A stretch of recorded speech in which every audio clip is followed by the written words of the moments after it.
because we're working with multiple roofers, you may only bring us 10 claims, right? But you're getting the same level of service if you were giving us 200 claims, because I'm mixing you in with the other. It doesn't matter. It's part of the process. Exactly. Right. Your 10 claims go in the process, and they're handled the same way that the guy who gives me 200 claims is processed. But at 10 claims, you couldn't have the amount of people I have to process your claim. That's right. You wouldn't make money. That's right. You lose money. You'd be basically paying people to put on their roof for them. Absolutely. So Right. here you get that same level, that excellent level of support for your claim at the scalability, the scale you're at. Absolutely. But the guy who's at 200 claims gets the level, even it would cost him more, because to process 200 claims a month, it's a lot of people. Absolutely. I know, because I've done it. Right. Right. And you're And- processing 200 claims a month, and then your sales go down to 100. You don't feel that feeling for at least 90 days that your sales drop to 100. Right, and then you're not done as a roofer. You Right. did the claim process, wonderful. Right. Then you got to go do the roof. Now you got to go do the roof, and that takes up more time. And then when you're building, that Murphy's Law, what will go wrong? Will go wrong. Yeah, will go wrong. What can go wrong will go wrong. And when you're building a roof, that happens. I mean, we've had flooded houses because you strip it, has 0% chance of rain that day, And boom. all of a sudden, it showers and you get 12 inches. And we did that at an apartment complex in Texas, That's and that good. was a $115,000 mess up. 0 chance of rain that day. They got 12 inches in 2 hours. It's still the record to this day. It happened in 2016. And we flooded 2 apartment buildings. It was all flat roof. Flooded 2 apartment buildings. We had to take all those tenants and put them in hotels for the time that we did the sheetrock and the insulation And there's everything. nothing you could do about it. And it didn't go on the claim. It went on my insurance with a $10,000 deductible, and then we had to offset all that money. And your rates go up. And my rates go up, and we had to offset all that money until we got our claim back. So you're looking at $100,000 outside of cash flow. Well, it's robbing Peter to pay Paul situation. Another thing that we've been talking about, we really work on and hit on, is the depreciation.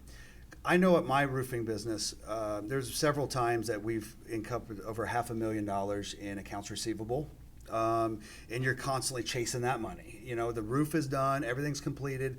You submit it to the carrier. You're waiting on the depreciation. That goes to the policyholder, and then they get the money. They don't call you right away, or whatever. And then you go, and then all of a sudden they're like, "Well, this is wrong. This is wrong." It's like, you had 3 months here. Everything I thought was Right. fine. You did a That last completion. 10% is the hardest pull. It's the hardest, and it could be the depreciation. It could be 20, 30, 40%. Right. It's true. And so how have you been able to bridge that gap to get the money turning faster for these contractors? Because in my opinion, it's by design, the depreciation that the insurance companies are doing.